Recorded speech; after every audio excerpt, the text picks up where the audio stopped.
Alright friends, in this lesson we will start to learn polymorphism.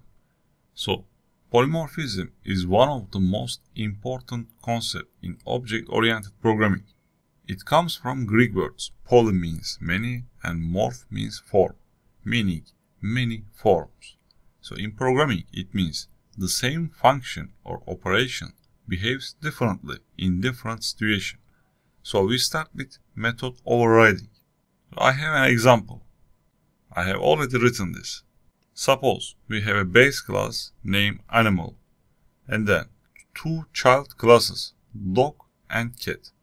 So we define a method speak in the base class and override it in the subclasses. You see, we have speak method in my every classes. Okay. And then I created an object using animal A1. And I use dog class for A1 and I use cat class for A2. So when I call speak method for A1 and for 2, if I run it,